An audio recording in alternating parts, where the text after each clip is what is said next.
So I was talking with my gay friend, right, and he was telling me about how when Ellen DeGeneres came out of the closet, he was shocked that because she never believed that she would have ever been a gay woman. And I stopped him right there, and I was like, "You mean a lesbian?" And he goes, "Well, yeah, gay, lesbian, same difference." And I go, "No, gay is men who like men, and lesbian is women who like women." And he goes, "No, sweetie, gay goes both ways." And I'm like confused, and I'm like, "I thought that was a bisexual." And he goes, No, I mean gay means that just means that when you like the same sex, and that's it. Like a gay man is a man who likes men, and a gay woman is a woman who likes women. Lesbian's just another word that describes women who like women. And I go, "Really?" He goes, "Yeah, and it's always been like this." And he goes, "Yeah, sweetie, you're just really uncultured."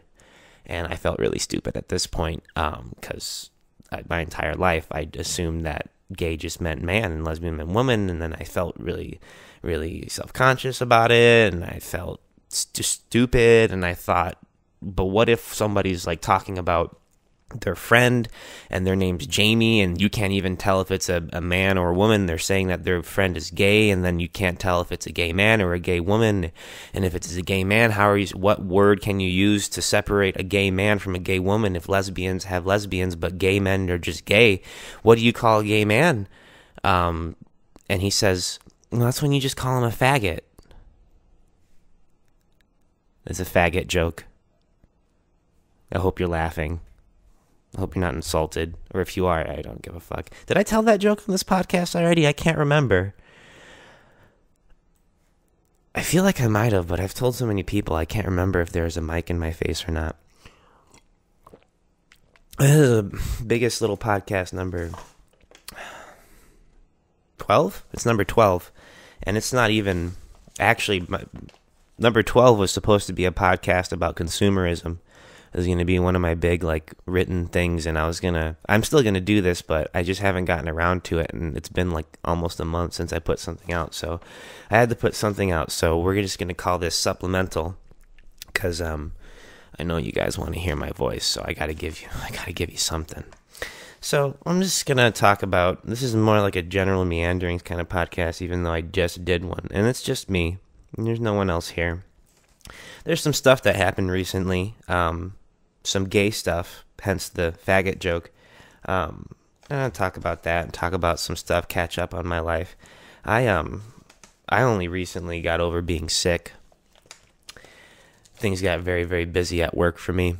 One of our coworkers went on vacation, so things got tight. And I was working pretty hard and working a lot, and I got sick. Stressed too much, got sick. It's just a head cold, nothing terrible, but fucking just colds, suck. Sometimes I wish I could just have, like, nut cancer or something, because then it would be like, people would, like, pity you, and they would make you be like, "Oh no, you have nut cancer.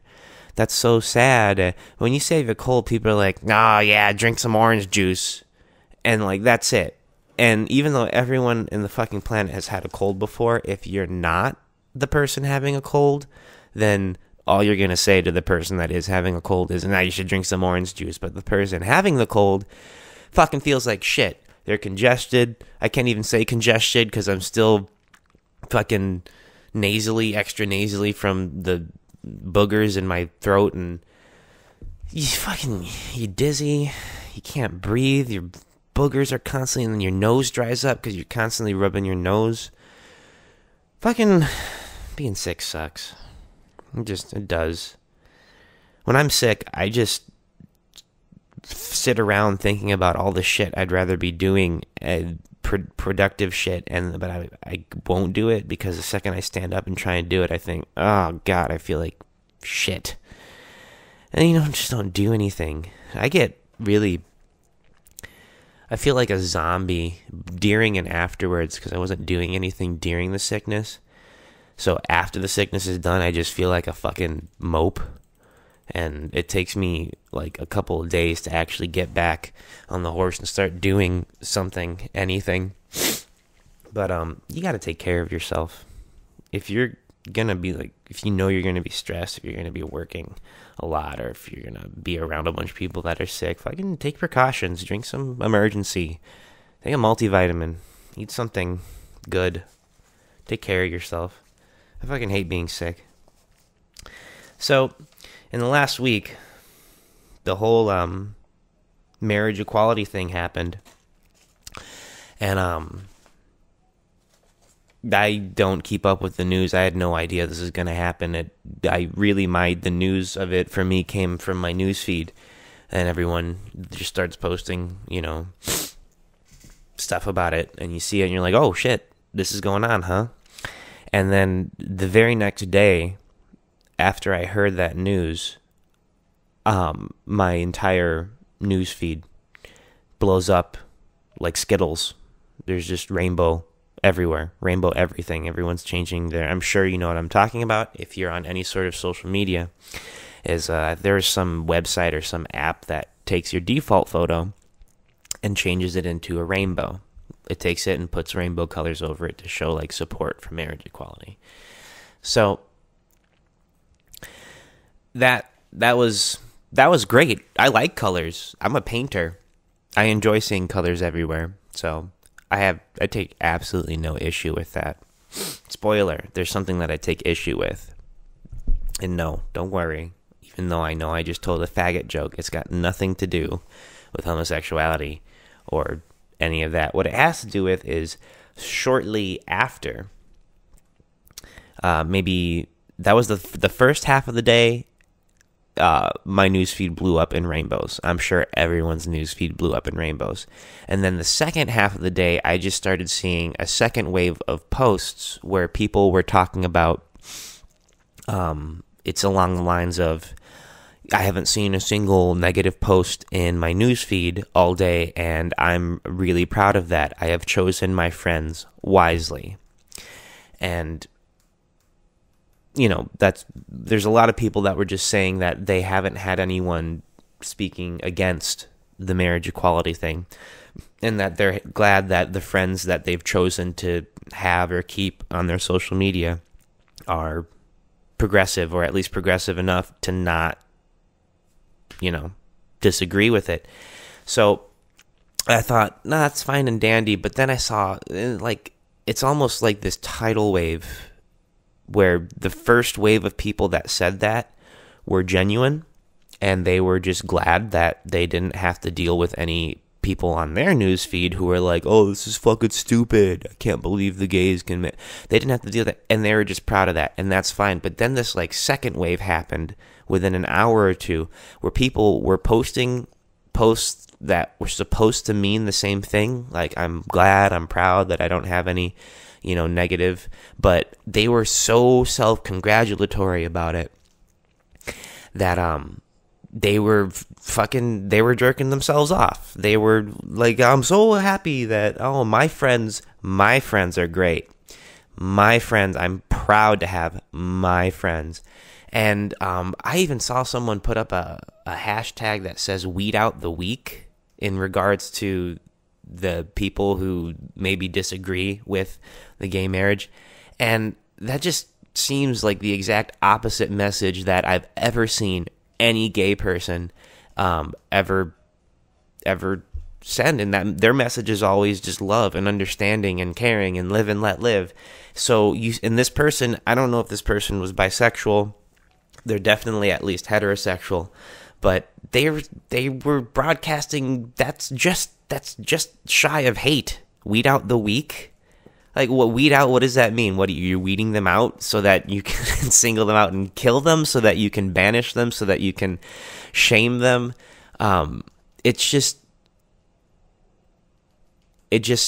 seems I hate bandwagoners who jump onto something. There's nothing wrong with jumping onto something and being like, oh wait, yeah, I agree with this, but there is something wrong with fucking jumping onto this bandwagon and then being so fucking hard about it, so intense about it. It irks me. And to tell you the truth, I didn't really care about the Marriage Equality Act. What is that? What it's called? I hate repeating legal law, the Marriage Equality Act. It's gay people can marry each other now. That's what it is. I don't care about it. And it's not that I don't want them to have this or that. I have gay friends and I want them to be happy. I want them to get whatever it is that they want. But I'm being extremely blunt and honest in saying that it's not something that I think about. That's why I don't care about it. And I don't even mean to sound insensitive, but this is the truth. And I think this is the truth for a lot of people. They don't care because it's not part of their world. And I'm not trying to make a point here. I'm just trying to point out, okay, I guess I am making a point. I'm an asshole. But I'm just trying to point out that a lot of people don't care because it's not part of their world. Maybe they should care, maybe they shouldn't, or maybe it doesn't matter to them because they're not gay. So they don't care about whether or not, or they do care, but it's not something they think about. And now that it happened, they think about it. In my case, I think that's great. That's great. You guys got the thing that you wanted. You can marry now. And I'm sure that there's more things that you want, and I hope you get those things too. But, you know what? Here's what I'm getting at. It's that, this whole bandwagoners thing, here it is. I want my gay friends or anyone who's gay or bisexual or to get the rights that they deserve, not because they're gay and they deserve those rights because they're gay. They deserve those rights because they're people. This is what's bothering me. It's got nothing to do with the fact that you're gay. Yes, this is what excuse me. The fact that you can't is because you're trying to marry another man, but the reason why you should be able to isn't because gays should have the same rights. It's because people should have the same rights as people, and things like their sexual orientation shouldn't dictate what they can be able to do. And that's what it comes down to. It's just, that's it.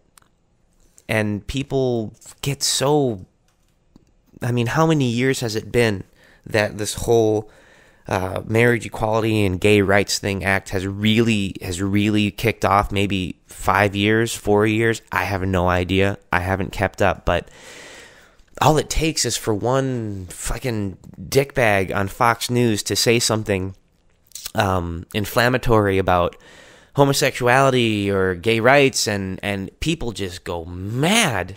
And they get caught up in this frenzy, and just like these bandwagoners, they think, oh, this is what's hot now. This is what's politically correct. Let's support gays. Let's support gays. No, don't support gays. Support people. And if those people happen to be gay, then that shouldn't make a single fucking point of difference. That's it.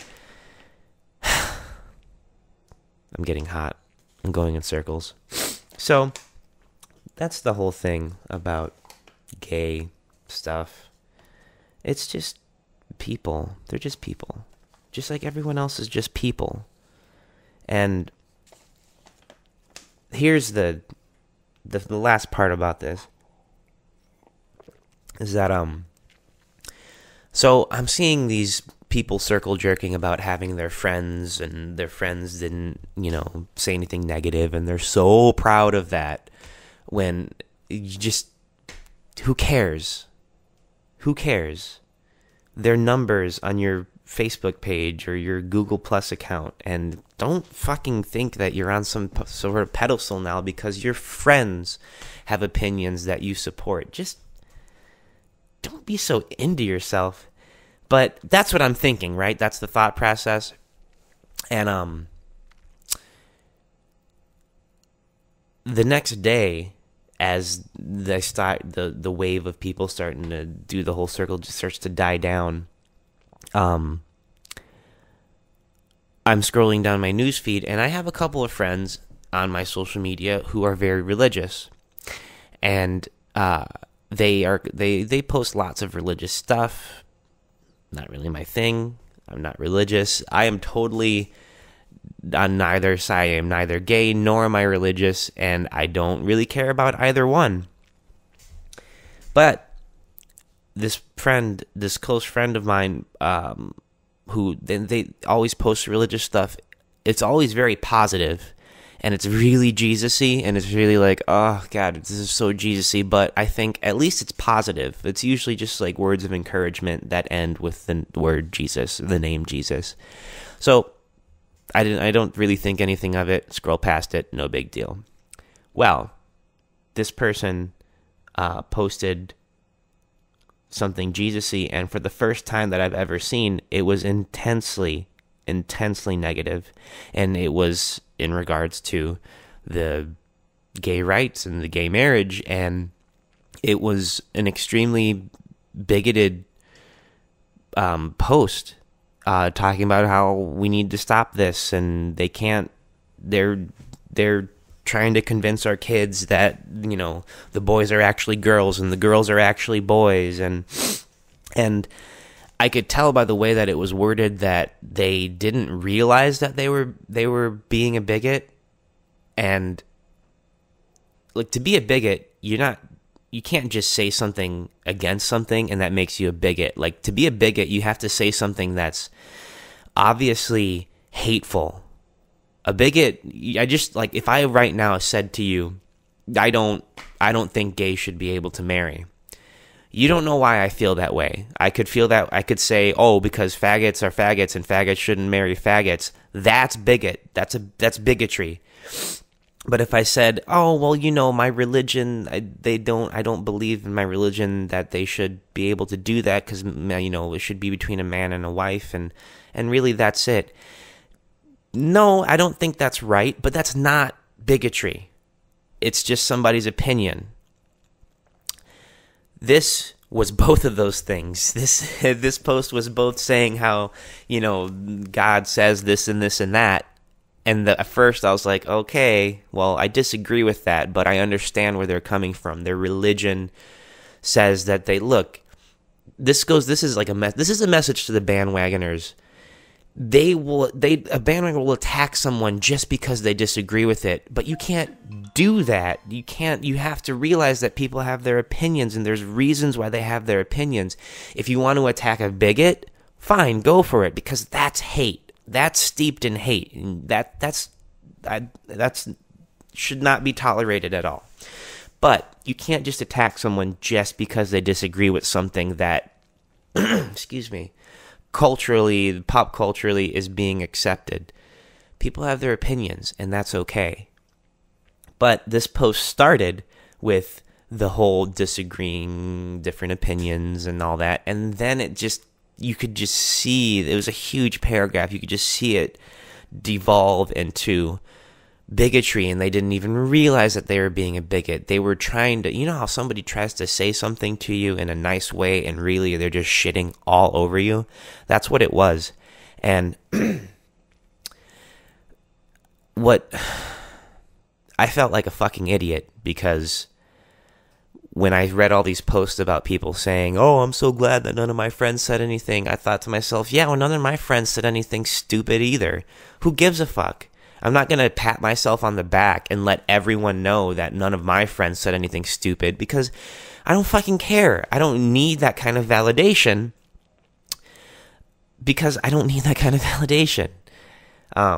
But then somebody said something stupid and bigoted on my newsfeed, and this might be the first time I've ever seen something bigoted on my newsfeed, and then it suddenly made sense why these people were so happy that they hadn't seen anything, because those people at one point in time probably did have people in their newsfeed who said ignorant or bigoted stuff, and then they had to delete those people, or they had to remove those people. And that can be rough, because sometimes that can be your family, that can be close friends, it could just be some person that you don't know. But to see something inflammatory like that, it's like, wait a second, this is my newsfeed.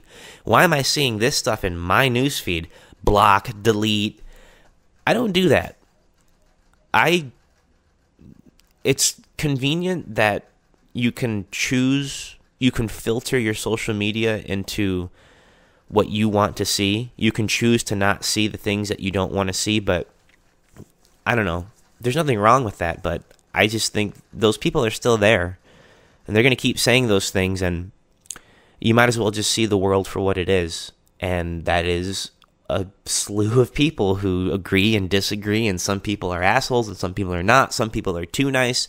Some people they're just everywhere, so I read all of it. I don't really read most of it. I just skim through it. Sometimes I see it, sometimes I don't. And honestly, I don't care about most of it. It's just the internet. But anyways, I felt like an idiot because somebody did actually say something now, and I realized that I was harshing on a lot of those people when in reality, I shouldn't have been. Except for the bandwagoners. The bandwagoners, the people who just wanted to collect brownie points because they also didn't have anyone. Those people can suck my dick. But so this is in the middle of me being sick when this all happened, and I fucking took NyQuil the night before because I had a sore throat, wouldn't let me sleep, and that NyQuil fucked me up for the rest of the day. I felt like I was on drugs, and I don't mean like cold medicine drugs. I mean like drugs. The whole day I was just loopy. I felt really detached. I didn't even feel like I recognized myself, both emotionally and physically. Like I looked in the mirror and I was like, what? I look different. It's probably because I lost a little weight from working so much and like being sick, and I was probably dehydrated, but I didn't recognize myself, and it just felt weird. And then I saw that status, and it just felt the bigoted one, and that felt surreal. Everything felt surreal, and I had to talk to someone.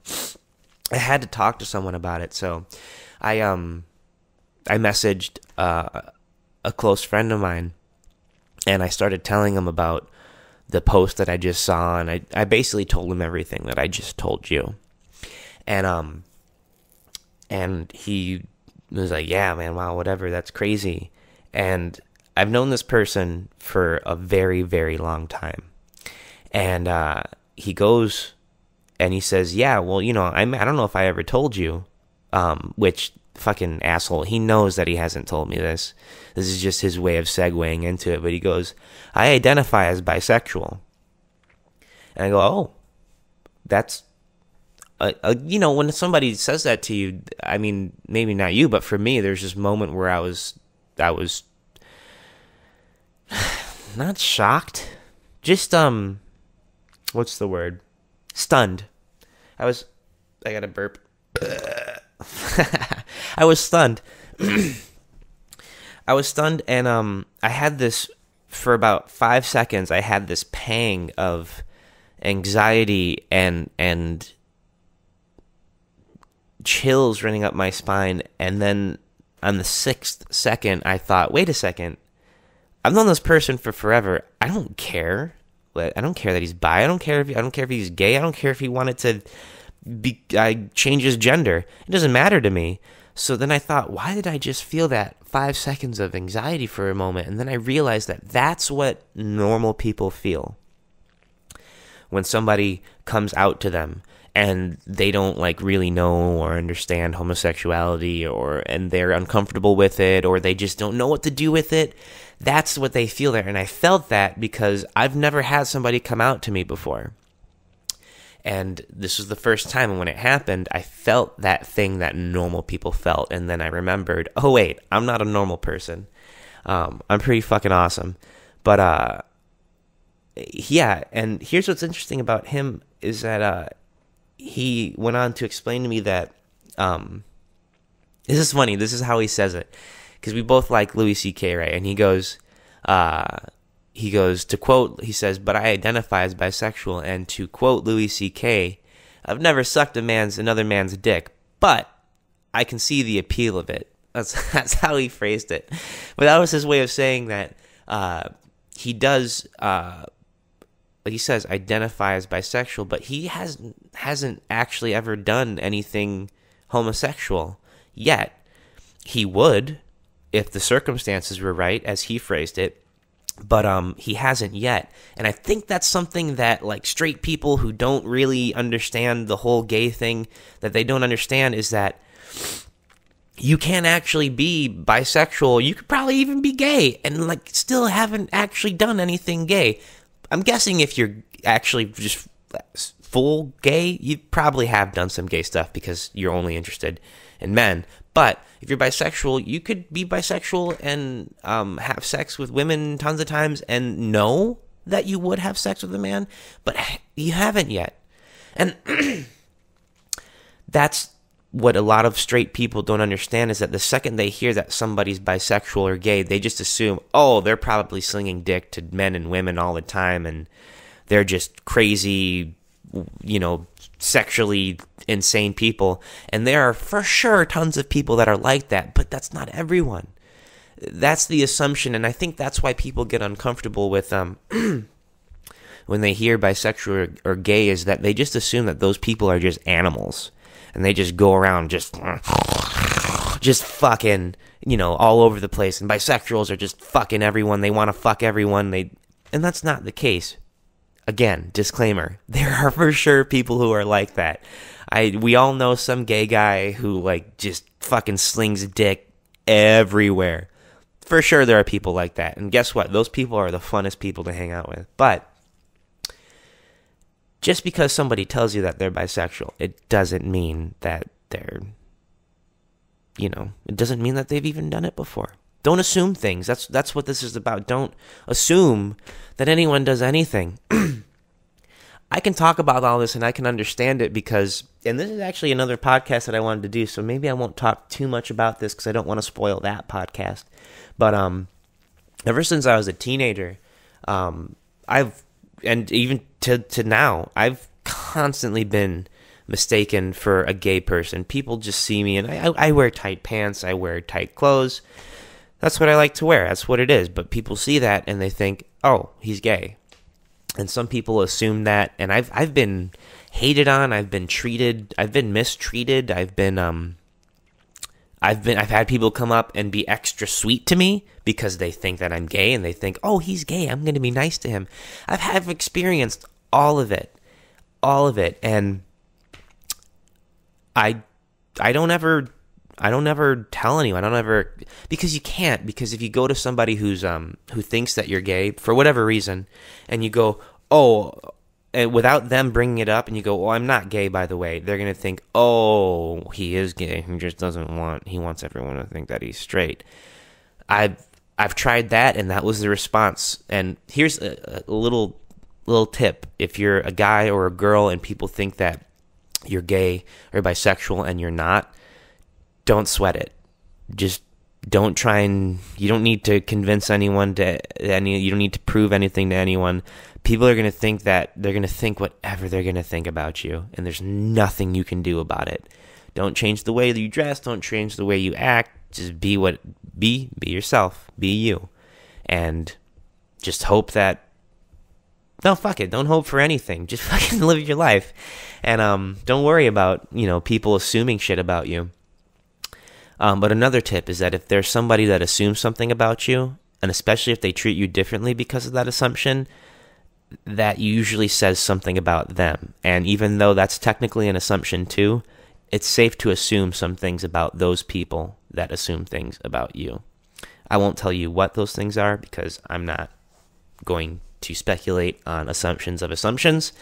How many more times can I say assumptions? But yeah. So, oh, hold on. I've got notes all over the place because while I was sick, I just kept on writing notes and shit because I wanted to podcast, but I was too just fucking tired to do it. But another thing that I want to rip on is fake ass bisexuals. I know I just said a whole bunch of stuff in support of bisexuals, but there's a certain kind of person. It's usually girls who walk around like, yeah, I'm bisexual. I just, I'm sexually liberated. And they're not. They don't know how to work a dick, and they don't know what to do with a vagina, but they think that just because they kissed a girl once or they make out with women when they're drunk, they think that they're bisexual, and they're not. And that sounds like a very shallow argument, but let me tell you where it's not. And that is that people like that don't understand homosexuality or probably even heterosexuality, because they think that sexuality, regardless of which one it is defined solely by your sexual desires. And that's not true. That's half of it. Half of it, yes, you're gay because you like to have sex with men. You're bisexual because you like to have sex with men and women. But that's not the only thing that defines that.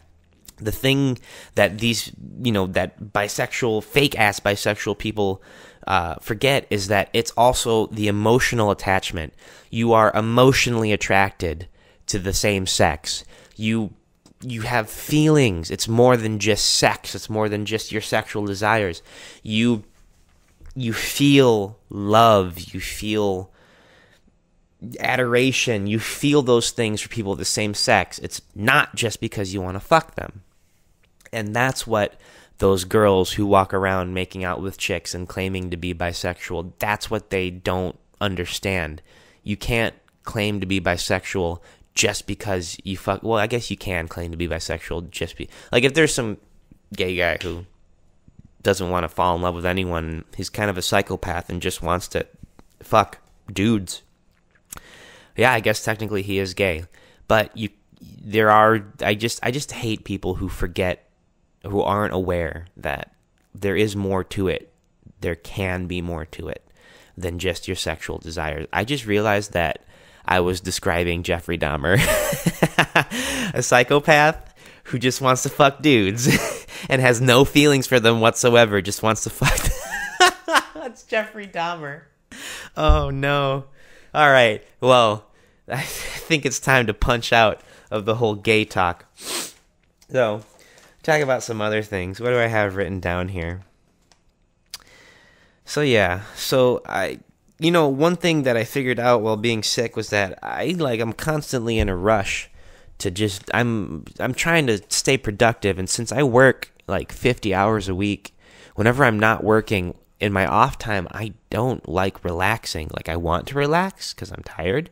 But if I do relax, I feel like I'm fucking up. Like, I could be doing something else right now, And that's a very stressful thought. But once you're sick, you're fucking laying down. You're not doing shit, and there's nothing you can do about that. So, if anything, being sick made me realize that sometimes I need to know when it's time to kick back. It's time to just do whatever, veg out. I started watching Game of Thrones again. I caught up. I fucking caught up.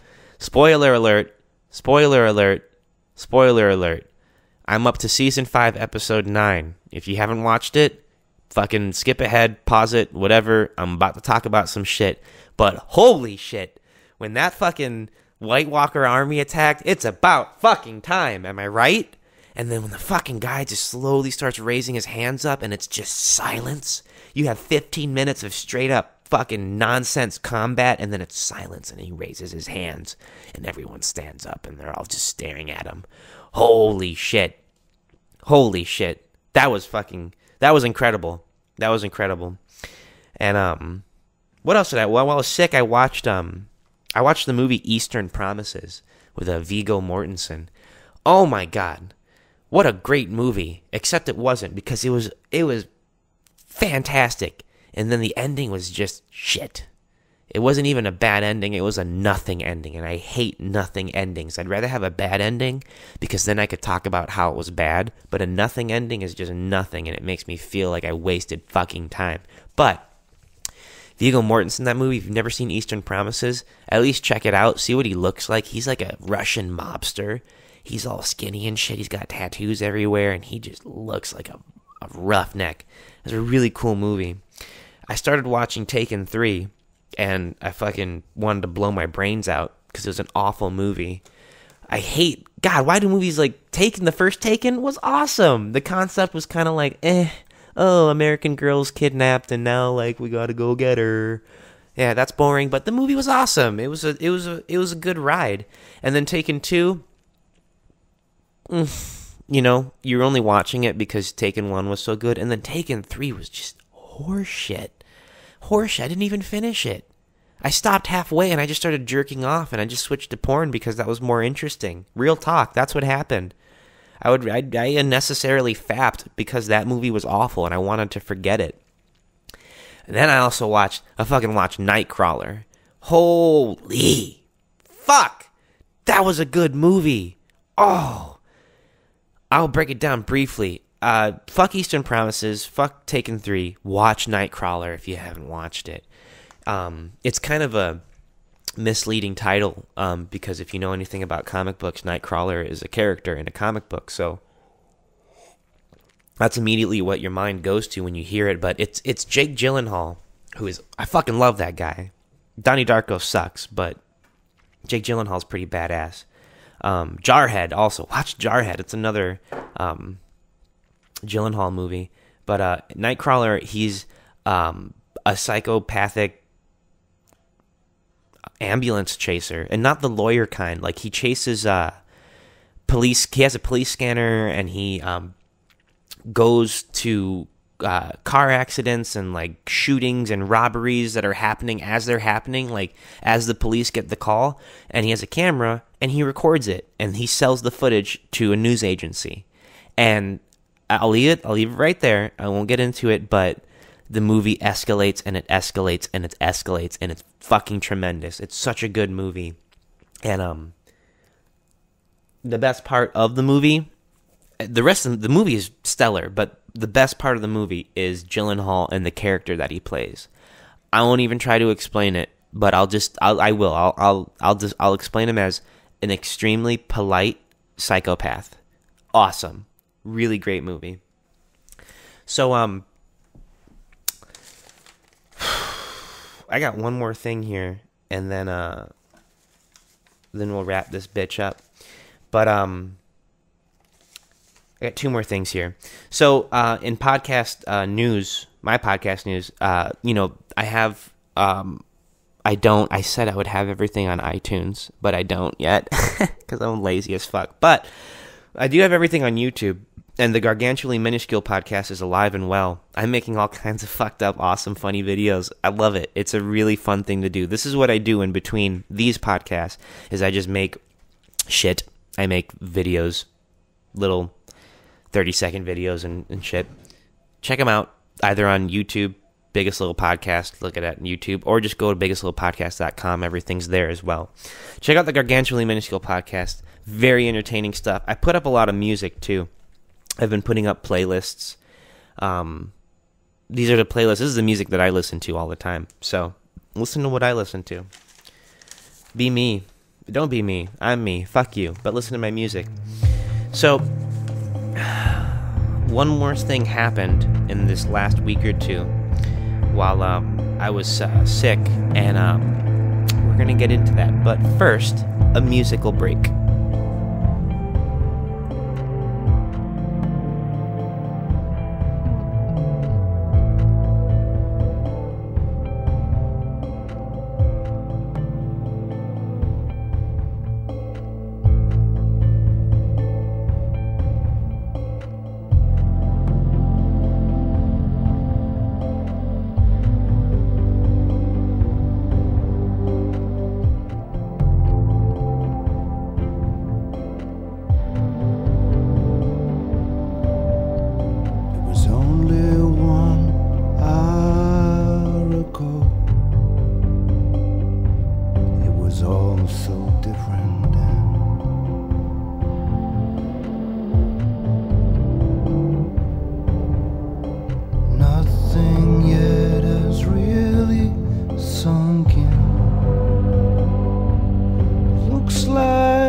Just the way that we are tied in,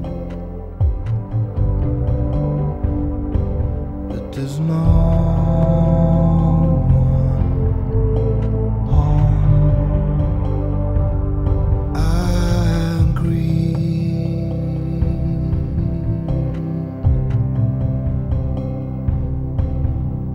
For you.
life carries on and on and on and on. Life carries on and on and on. Just the car that we ride in, the home we reside in, the face that we hide in, the way we are tied in, as life carries on and on and on and on. Life carries on and on and on.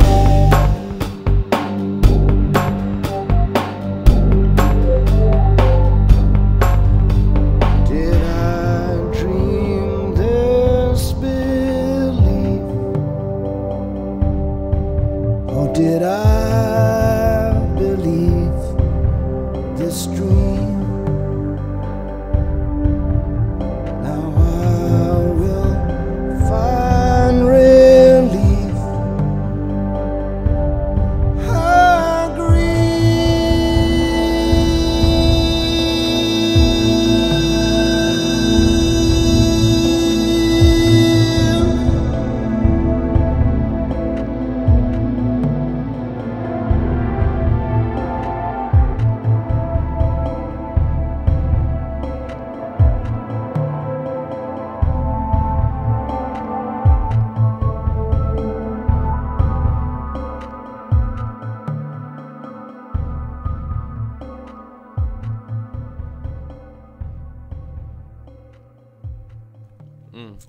Okay.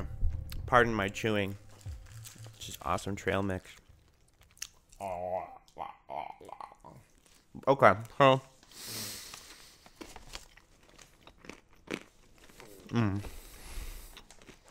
this has nothing to do with the first half, all that gay shit. I'm not talking about that anymore. What we're talking about now is in my podcast, my fifth podcast, the one about love. I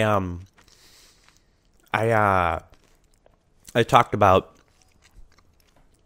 how I had a friend who was also a lover, and how she stopped talking to me, and she left me, not like we were dating and she left me. She left me as in she cut all ties and disappeared on me. And I explained how in that, and I explained how briefly, I can't even remember, I should have reviewed it before I started talking about it again, but in that podcast, I talk about how in missing her and pining for her and wanting the friendship back, because it wasn't just a romantic thing. I also really just lost a friend, a very, very close friend. And I talked about how in missing her, I learned how to love her and how to forgive and all that. And then I ended up taking that and applying it to somebody who was and still is currently in my life now. So I probably summarized that very poorly, but if you haven't, go check out the fifth podcast, part 2 of it anyways, so you know what I'm talking about. But that started 3 years ago, and for just shy of 3 years, I missed that person, and I spent a long time hoping that they would come back. Well, last week, that person contacted me. 3 years later, last week, they contacted me, and we talked. And what I'm getting at with this whole thing is that, I'm talking about loss. Whether it's you lose a family member, somebody dies, you lose your dog, you lose a friend, somebody leaves you, somebody breaks up with you. Whatever it is, loss is loss. That that was maybe that was the first time in my adult life that I experienced loss. And, well, I spent just shy of 3 years waiting and thinking about that person that I obviously didn't handle it very well. And it's ironic because when I finally realized that I can't hold on to this anymore, not even a couple months later, that person contacted me. And it's funny, like, sometimes you get closure and then sometimes you don't. And sometimes you get it after you didn't need it anymore. And I know that probably sounds like it's rough, but it's not. Once you move past something, you move past it. And then when it comes back, if you really did move past it, it's not going to bother you. It's just going to be a thing that comes up. And that's pretty much what it was. But it was good. We talked. And we talked about why she, cut off, and then I told her that how everything was for me.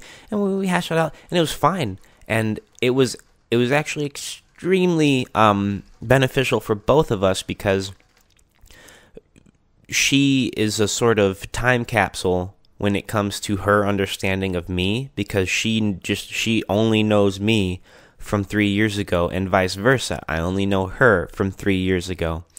And she's the only person that I know now, and again, that knows me 3 years ago, but doesn't know me now. So she's able to draw very, very accurate comparisons. And likewise, I am that for her. So we were really able to poke at each other's lives and kind of see where we both are. And it was good. It's, in the end, it's just good to get a friend back. Somebody can go away, but that doesn't mean they're going to be gone for forever. They could be. It's possible. But it doesn't mean that they're going to be gone for forever. Yeah. So, couple shout outs. These are to some people that have left me. Not left me, but they've moved away from where I live, and I miss them dearly. So, shout out to Grady Freights. You wanted to leave so that you can go and live your life, and now you're doing that. And I couldn't be happier for you. And for Immortal, you needed to leave so that you could start living your life, and you're doing that, and fucking Godspeed to you. I love both of you, and yeah, that really does nothing for you. These are personal messages for specific people, but just don't forget that just because someone's left you doesn't mean that it's the end of your relationship. You'll see him again, you'll talk to him again. It's possible. I know that now. I spent 3 years and eventually thought that I was never going to see you talk to this person again. And then I did. And I don't think I'll ever believe that somebody will be gone for forever ever again, because it's just not true. Yeah, Biggest Little Podcast number 12. It's a little supplemental. Don't worry, next one I'm going to come at you with some real shit. We're going to talk about consumerism. And it'll be really boring, I'm sure. Okay, bye. So you think you could tell heaven from hell, blue skies from pain? Can you tell a green field from a cold steel rail, a smile from a veil? Do you think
running over the same old